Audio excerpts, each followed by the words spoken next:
नमो भगवते वासुदेवाय भक्तों। मैं कविता त्रिपाठी अपने channel Keshav creation family blog में आप लोगों का स्वागत करती हूँ। आई होप आप सब अच्छे होंगे।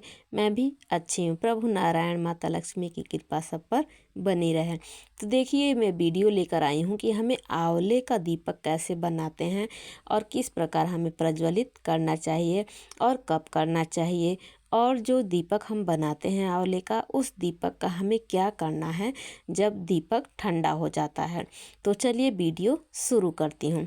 तो देखिए, सबसे पहले आंवला आपको ऐसे लेना, आंवलों को जो आप आंवला लेंगे उसे सबसे पहले आप साफ़ पानी से अच्छे से धो लीजिए। उसके बाद साफ कपड़े से आप पोंछ लीजिए। उसके बाद आपको मतलब जितना हो सके गड्ढा मतलब इसमें गहरा करना है आपको दीपक प्रज्वलित, ताकि घी रहे तो थोड़े देर तक मतलब जलना चाहिए। तो जितना मतलब, और ऐसा आंवला लेना है आपको दो मतलब थोड़ा मतलब इधर उधर अच्छे से बैठ जाए, जो ताकि दीपक आपका खंडित ना हो, इधर उधर गिरे नहीं। तो देखिए, ये मैंने आपको दिखा दिया है। ऐसे आपको करना है गड्ढा, जितना मतलब हो सके उतना आपको गहरा करना है। उसके बाद आप तो देखिए, वैसे तो हमें घी का दीपक प्रज्वलित करना है आंवले में, लेकिन अगर आपके पास मतलब नहीं संभव है तो आप तिल के तेल का, अगर वो भी ना संभव है तो आप सरसों के तेल का भी दीपक प्रज्वलित कर सकते हैं। तो ये देखिए, दीपक मैंने बना लिया है। आप दीपक 5 आंवले का, 7 आंवले का, 9 आंवले का, 11 आंवले का, मतलब जैसे आपकी सामर्थ्य हो उस मतलब उसी तरह से आप उतने ही संख्या में दीपक आप बना सकते हैं। और ये दीपक कहाँ कहाँ प्रज्वलित करना है ये भी मैं आप लोगों को करके दिखाऊंगी और बताऊंगी भी। तो सबसे पहले हम दीपक तैयार करने के बाद सबसे पहले उसकी पूजा करते हैं। तो पूजा करने के लिए सबसे पहले हम रोली और अक्षत से तिलक करेंगे, मतलब रोली से तिलक करेंगे और अक्षत समर्पित करेंगे। अगर देखिए, ये दीपक आप एकादशी पर प्रज्वलित कर सकते हैं। कार्तिक मास में अगर डेली करते हैं तो भी बहुत सर्वोत्तम है। अगर नहीं कर सकते तो आंवला नवमी पर कीजिए, एकादशी पर कीजिए, बृहस्पतिवार को कीजिए, और बैकुंठ चतुर्दशी आती है उस पर कीजिए, कार्तिक पूर्णिमा आती है उस पर कीजिए। अगर नहीं कर पाते तो केवल आंवला नवमी पर या ये दीपक प्रज्वलित कर सकते हैं। अगर देखिए, ये बात ध्यान रखिएगा, ये मैं अक्षत समर्पित कर रही हूँ दीपक को। अगर आप एकादशी पर करते हैं तो आप अक्षत नहीं तिल समर्पित करेंगे दीपक को, क्योंकि एकादशी के दिन हमें चावल का प्रयोग बिल्कुल भी नहीं करना चाहिए। तो ये देखिए, दीपक मैंने प्रज्वलित कर लिया है। उसके बाद देखिए, दीपक प्रज्वलित करने के बाद हमें हाथों को प्रक्षालित जरूर करना चाहिए। ये आप कोई भी दीपक प्रज्वलित करते हैं तो इस बात का आप जरूर ध्यान रखा कीजिए।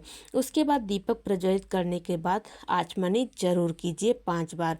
ओम माधवाय नमः, ओम केशवाय नमः, ओम गोविंदाय नमः, ओम नारायणाय नमः, ओम विष्णुवे नमः। ये 5 बार आपको आचमनी जरूर से जरूर करनी चाहिए, क्योंकि फिर उसका पुण्य हमें पूरा फल प्राप्त नहीं होता है। दीपक अगर आप प्रज्वलित करने के बाद हाथ को प्रक्षालित नहीं करेंगे, दीपक को प्रक्षालित जरूर करना जरूरी होता है। तो ये दीपक प्रज्वलित मैंने कर लिया है। अब आप लोगों को मैं बताती हूँ कि ये दीपक हमें कहाँ कहाँ पर ज़रूर मतलब रखने चाहिए। अगर आप मान लीजिए ज़्यादा संख्या में रखते हैं तो आप अपने जैसे दीपावली पर अपने मतलब जहाँ जहाँ पर रखते हैं वहाँ पर रख सकते हैं।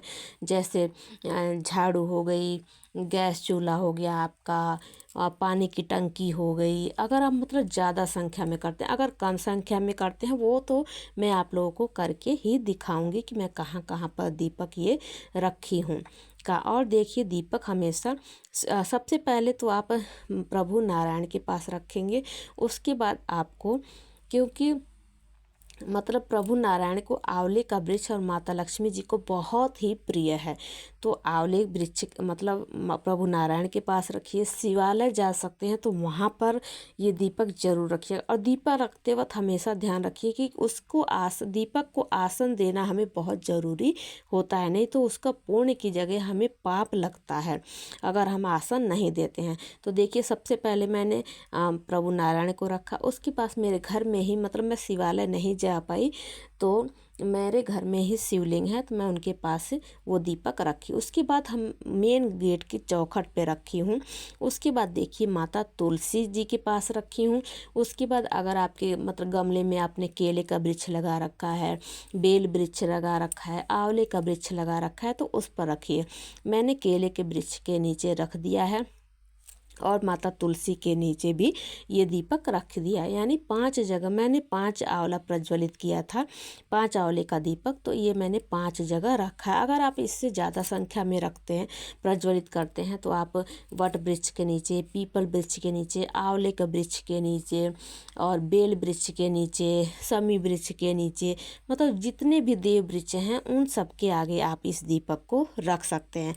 और चलिए अब मैं बताती हूँ जो दीपक जब ठंडा हो जाए तो उसका क्या करना चाहिए। तो देखिए जब दीपक ठंडा हो जाता है तो उसको आप एकत्र कर लीजिए। अगर मान लीजिए दूर आप प्रज्वलित किए हैं तो उनको एकत्र करने की कोई ज़रूरत नहीं, क्योंकि चील कौवे खा जाएंगे, कोई जानवर खा जाएगा, तो उसका भी कोई दोष हमें नहीं लगे। अगर आप घर में ही प्रज्वलित किए हैं तो सबको एकत्र कर लीजिए।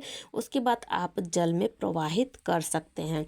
अगर मान लीजिए प्रवाहित भी नहीं करना चाहते तो आप इस मतलब जो आंवला है उसको दोबारा साफ मतलब पानी से धो लीजिए और स्वच्छ कर लीजिए। उसके बाद आप अपने घर में यूज कर सकते हैं, जैसे मतलब चटनी बना कर खा सकते हैं, मतलब किसी भी तरह से आप अपने मतलब भोजन के उसमें ले सकते हैं। तो आप ऐसे यूज कर सकते हैं, अपने लिए भी यूज कर सकते हैं। आप प्रवाहित करना चाहते हैं तो प्रवाहित भी कर सकते हैं, और नहीं तो आप अपने गमले में दबाना चाहते हैं तो भी आप भूमि विसर्जन भी कर सकते हैं।